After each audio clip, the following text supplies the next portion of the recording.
Hi there, I'm Mindy Martell, owner and president of Clothier Design Source, and I wanted to give you a tour of our factory today. So if you could follow me.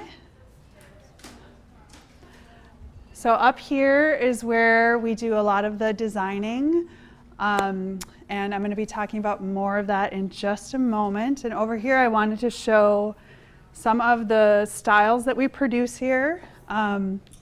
We do a lot of athletic wear, things like this with custom elastic. We do a lot of things with custom pockets and hidden pockets and different functional items. We also do sublimation printing, which we're going to be talking a little bit more about. And here's some more printing. We do a lot of things with special fabrics that wick and keep you warm and also cool you. And we do some special medical garments as well.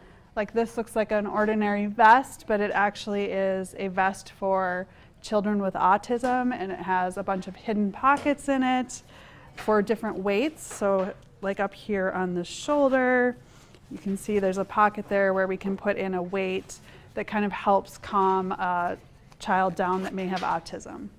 So we do a lot of things that are outdoor as well. Outdoor garments with heat seal taping. We do a lot of flat locking. We do baby clothes, things like this. This baby clothes has a special little grippy bottom and grippy knees for when they're crawling around. So as you can see, we do a lot of garments that are functional, a lot of stretch, and really innovative items with lots of special things going on. So now I want to show you a little bit more of the space up here. How we work when we work with a client is we have a 4-step process. And up here is where we're doing mostly step 1. And what that means is we're designing. So step 1 is where we meet with a potential client, and we have a kickoff meeting, and we discuss with you your product and everything that you want to do, all of your objectives, and we're helping start to plan what that product's going to look like. And that really is what step 1 is all about. Carrie, I wanted to talk to you about when a client comes to us for step 1 design, and one of the first things we do in the process is a kickoff meeting. Yeah.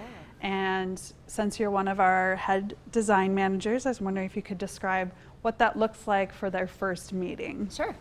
So when we do a kickoff meeting, it's our first introduction to the client. So we really want to get to know what their product is, why they're developing that product, and any of the work that they've done leading up to getting to us. So if they've done any research in the market, or if they've found some fabrics they like, or any inspiration samples they have, we really just kind of want to understand where they've been so that we can help them go to where they want to be in the future.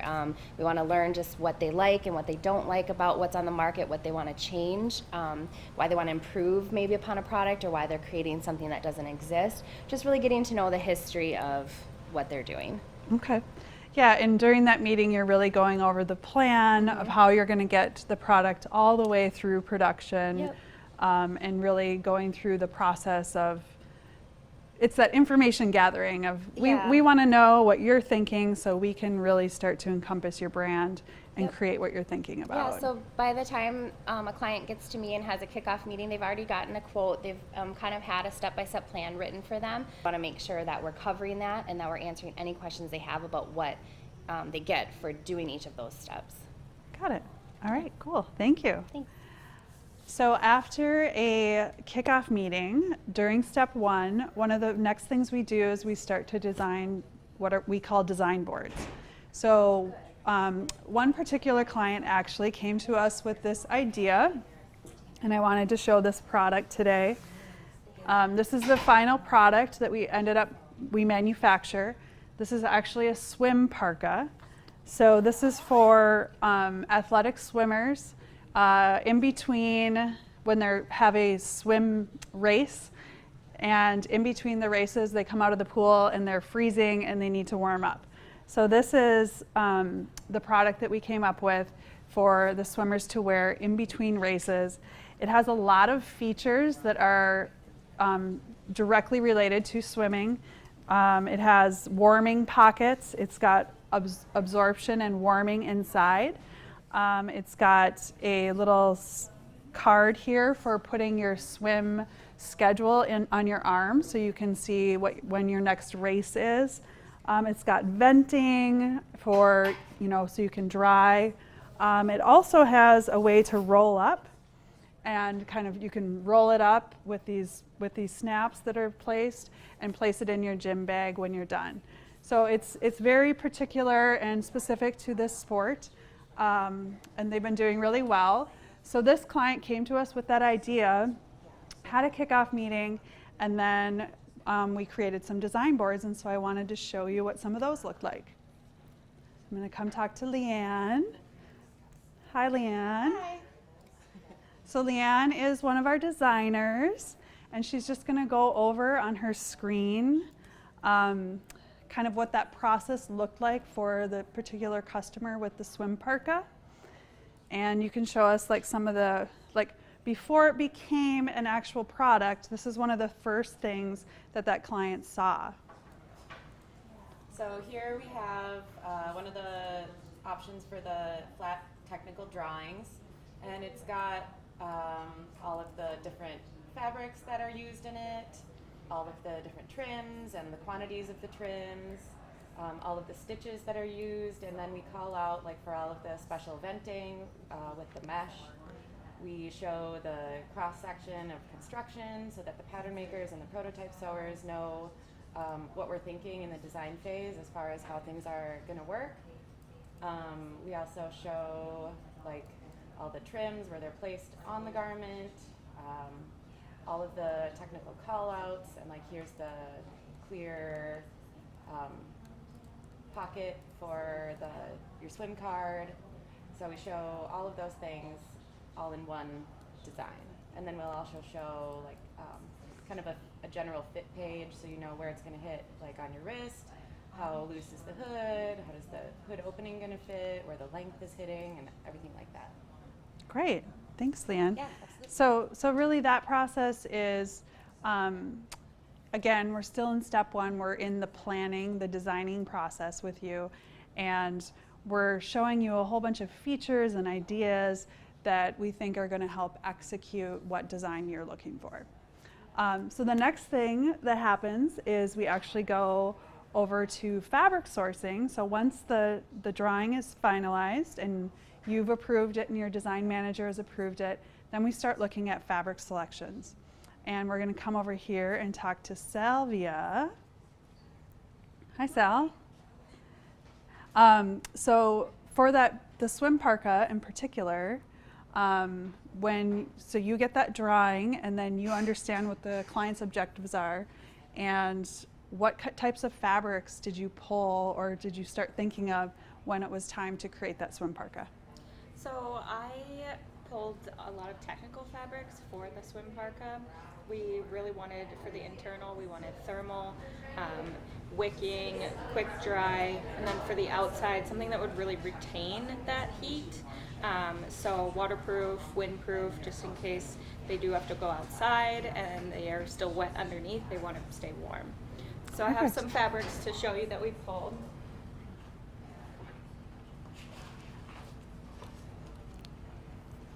Great. So some of these are waterproof, windproof, kind of like the shell fabrics. Also some that we have pulled for her have fleece for warmth, and some more fleeces that have very high thermal properties, like fibers that retain a lot of warmth. Okay, great. And so for instance, the client got a package of several fabrics for the outer layer and then several fabrics for the inner layer. And then the client had a meeting with their design manager to go over all those options, discuss the features, discuss the technical features and the pricing and the minimum order quantities and the price, of course, and so they could come to a decision of what fabric we were going to start prototyping in. And these are actually the selections. Okay. that the Oh, and client this made. is the final selection. And do you remember some of the reasons they chose these? Yeah, so this outer shell, the client wanted to have the swimmers be warm even if they go outside. So this fabric is a waterproof, windproof, like soft shell. So Okay. that's the outer fabric, and then this particular vendor creates really, really warm fleeces. So this has a lot of thermal properties, and also is a quick dry fabric. Perfect. Mhm. Cool. All right. Thanks, Sal. Thanks. And then if you look over here, you can just see some of our fabrics that we use. We work with over 250 vendors in 9 countries around the world. So when you're looking for a fabric, we have a ton of sources we can go to with all sorts of features that you're never going to find in a fabric retail store. Okay, so now we're going to head over to the prototyping room. This concludes what we do for step 1. So at the end of step 1, you have your drawing and your technical drawing, which is done, and then we have your fabric selected. And we also have trim selected at this point, and now step 1 is done, and then we move over into prototyping.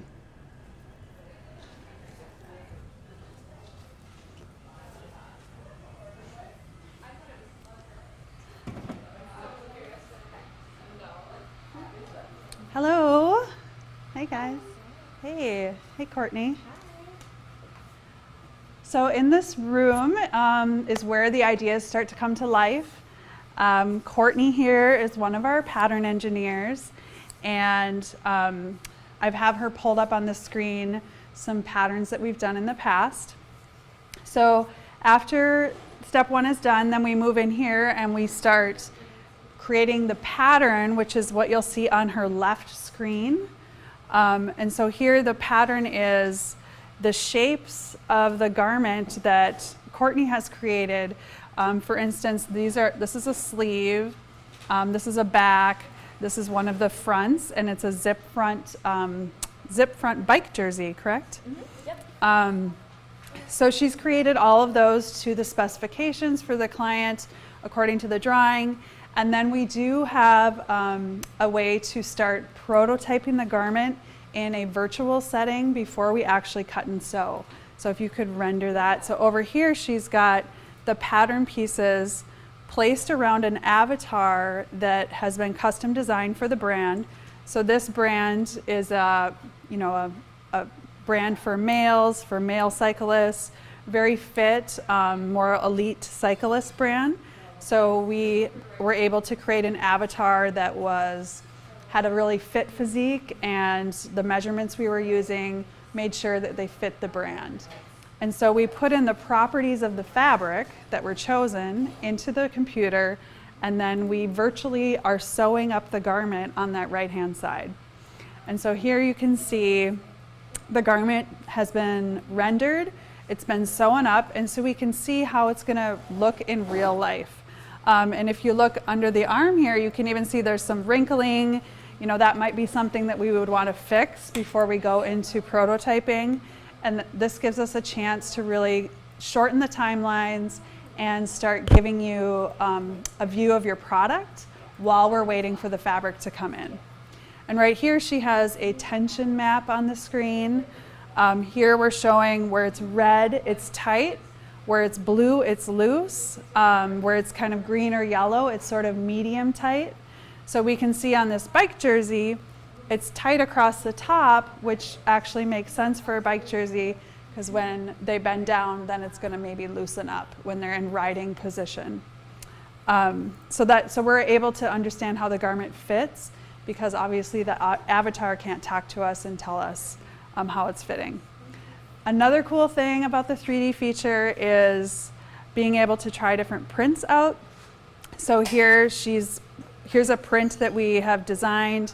It's something the client wanted for their brand, and we're able to show the client what the print looks like on the product without ever going into prototyping. And we can switch the print, we can show them different colors, we can show them different scales of the print. It's a really good way and a really inexpensive and fast way to try different prints out without going through the whole prototyping process first. So here's another print we had. So we could play around with the pocket, try a different color. You know, it's very easy to change the design. It's much harder to change the design once it exists in real life. All right, thanks, Courtney. Thank you. And then the other things happening in this room are, so over here we're analyzing some prototypes for clients. We have design managers going through them. Everything gets inspected before it goes to a client. And over here is where we have the prototype sewing happening. Hi, guys. And over here what we're doing is we are creating the samples in a production-friendly manner. So the main thing that's different about what's happening in this room is the prototype sewers are making sure that the garment is made in a production-friendly way, that the steps can be repeated. It's very different than if you were to bring your garment to, say, a seamstress, where they only have to worry about making one. Here we're concerned about making hundreds or thousands once it goes back into the production room. All right, so follow me. Hey, Kina. This is Kina. She's making some markers. What this is cut files. So we cut everything digitally here, and Kina takes the pattern pieces that you saw Courtney made. She's laying them out in a manner where we can cut everything efficiently. Can you show that? Thanks. And so here, if you look on her screen, these are actually pieces of a garment. Do you know what kind of garment this is? This looks like a short. So it's some sort of athletic short, I think. And so all the pieces have been nestled in, and there'll be fabric layered underneath these pieces. And we're trying to get as efficient as we can and have as little waste as possible for when we're cutting that production marker. So once the prototype process, once the pattern's made, we've cut and sewn the prototype, we generally go through 2 to 3 reiterations before it's finalized, and we create the different sizes. Then step 2 is done. So that's the prototyping portion of it. And then we would move on to step 3, which is actually the technical design portion. That's taking all of the information and putting it into a blueprint before heading into manufacturing, which I'm going to show you next.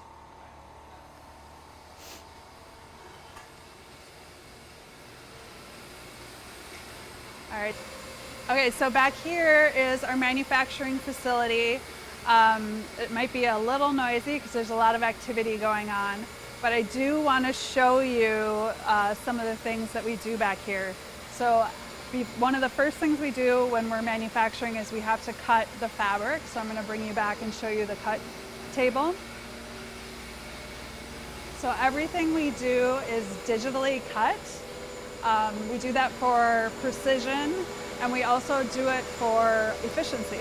So if you take a look back here, so here is where we lay the fabric. So if you want to get a shot of the table, but we can take yards and yards and yards of fabric and lay it. And right here we have, so you can see we have like 3, 4, 5 yards of fabric, and we're laying many, many layers. So when you want to make a run of 100 or 1,000 garments, we're going to stack up those layers of fabric. So as you can see here, we've got a few layers of fabric in black, and then we have a few layers of fabric in pink. And then that marker that you saw on the computer that Kina had made, that gets sent back to a computer back here, and the fabric gets kind of sucked into this machine, and it starts cutting it according to whatever cut file was created. So I'm going to show you a little bit of that.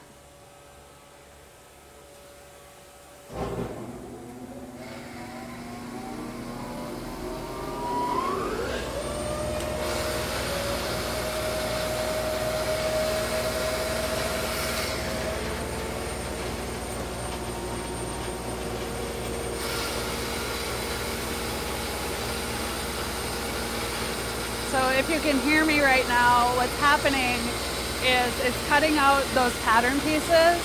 And I think, you know, below in this marker, we probably have around 20 to 30 layers of fabric that's being compressed with air.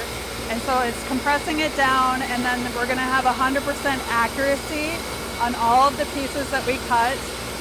We're gonna save on labor because we're doing it with the machine. And everything's gonna turn out better, and it's gonna be more cost effective. All right. So after, bring you this way. So after everything is cut, then it gets bundled. We place it with different trims. We do any pre-marking, sometimes snaps, things like that have to go in before it's sewn. And then we come back to our sewing facility. So here is where we're producing the different garments. We have several different kinds of machines. We've got machines such as a bar tacker, industrial bar tacker. We've got industrial buttonholers. We've got industrial button attachers.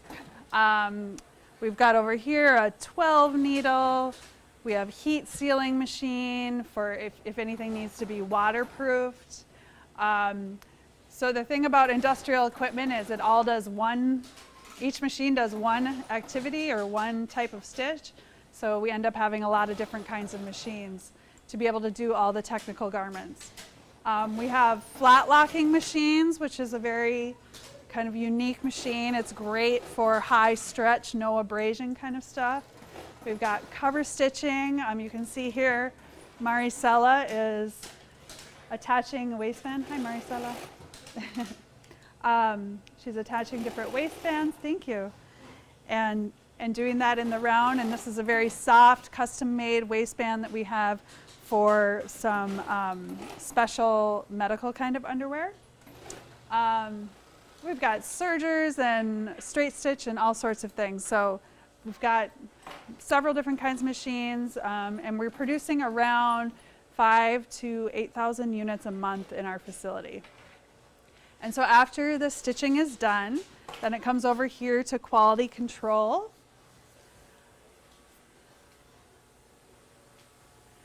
And so that's what's happening over in this space. Hi, Hua. So Hua is inspecting some of the garments we just saw on the floor. She's checking them against the specs, making sure everything was sewn correctly, everything is going to fit correctly, and everything's going to function correctly. And then she's going to pass them on into packaging, and then we will ship them out directly to your warehouse or directly to your customer. And that kind of completes the process. So that's the end of step 4. Okay, so one last thing I wanted to show you was our sublimation process. And what that is a printing process where we can really custom print anything you want on your garment, like anything at all. So as you can see on the table here, we have some garments that have been printed. This is actually a swimwear, like a cover-up swimwear line that we're working on. And on the table, we've got, these are actually sleeves that have been printed with a custom print. And you can see over here what he's pulling off the table is going to become the garment. So all the fabric starts white, gets printed, and so you as the consumer really never know that fabric was all white at one point. So that's what he's pulling off there. And how the process works is we start with the white fabric. We print on paper the different kind of prints that you're going to want on your garment.